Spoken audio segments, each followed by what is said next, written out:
A few moments later. A few moments later.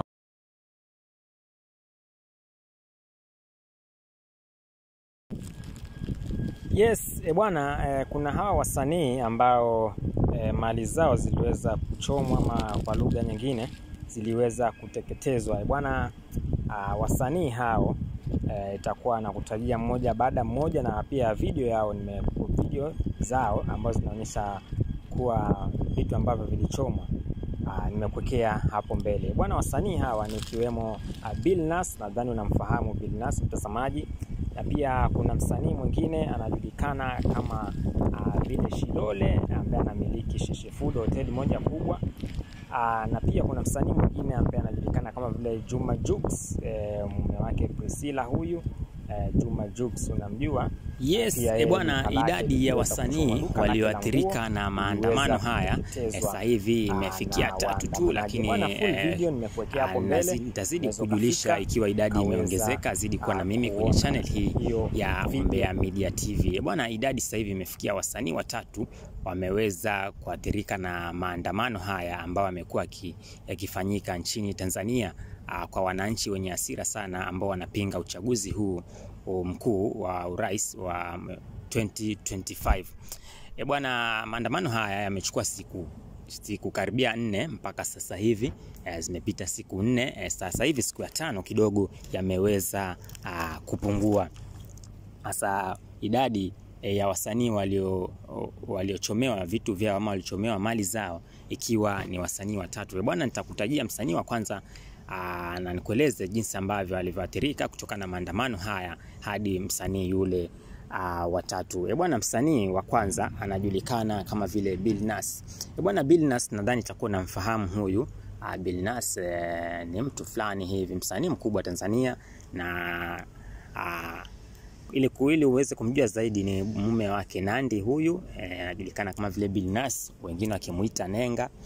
Majina yote tukamuita, lakini anajulikana kama vile Billnass. Bwana, huyu ni mfanyabiashara na pia ni msanii.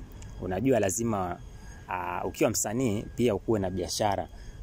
Ndio ile unajua mziki siku yote unaweza kayumba tu. Unajua mziki unaendana na generation. Kuna generation inakuja, yani kuna kizazi kinakuja kinapenda mziki mwingine. Sasa unaweza kayumba kwenye huo mziki, ikabidi uweze kupambana kwenye biashara. Ndio maana utaona wasanii wengi wanafungua kwenye wanawekeza kwenye mabiashara. Sasa huyu Billnass yeye anauza iPhone. Hizi simu ambazo zinajulikana kama vile iPhone. Sasa yeye ana duka lake Kinondoni, ana duka lake pale. Lakini watu wengi wanalijua lile duka na wamekuwa wakinunua simu pale. Lakini baada ya maandamano haya kufanyika, Billnass ameweza kukumbwa na hasara ya pesa nyingi sana kwa mkasa wake huu wa kusapoti mama kwenye kampeni hizi za mwaka 2025 kwenye uchaguzi wa urais. Bwana, mambo yasiwe mengi, acha nikueleze kinagaubaga.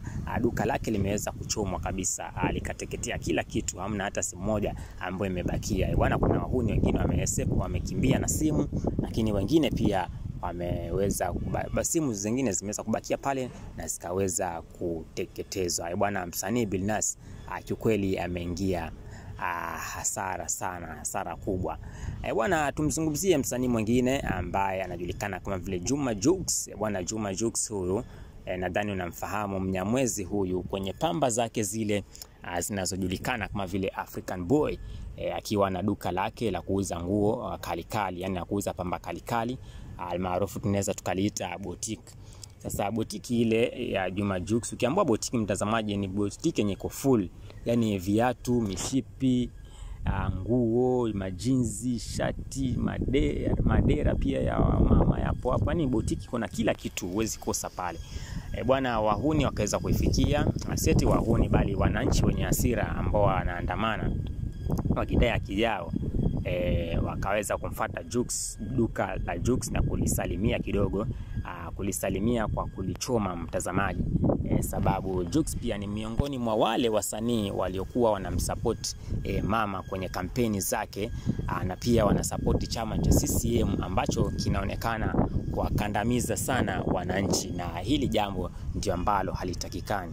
Sasa hivi tunavyoongea bwana, mjengo wa Jux wa kuuza nguo haupo tena mpaka aende akajichange tena, lakini kama alikuwa amewekeza kweli kweli, atakuwa anakuja kulijenga tena na kuendelea na biashara yake. Lakini kama alikuwa anakula mtaji, basi hapa nadhani atakuwa kimemramba. Bwana, tumzungumzie msanii mwingine ambaye alikuwa ni msanii lakini sasa hivi kidogo kama ameritaya kwenye muziki, ameamua aweze kudili na biashara, aweze kupambana na biashara, ama awekeze kwenye biashara yake ya kupika misosi. Anajulikana kama vile Shilole.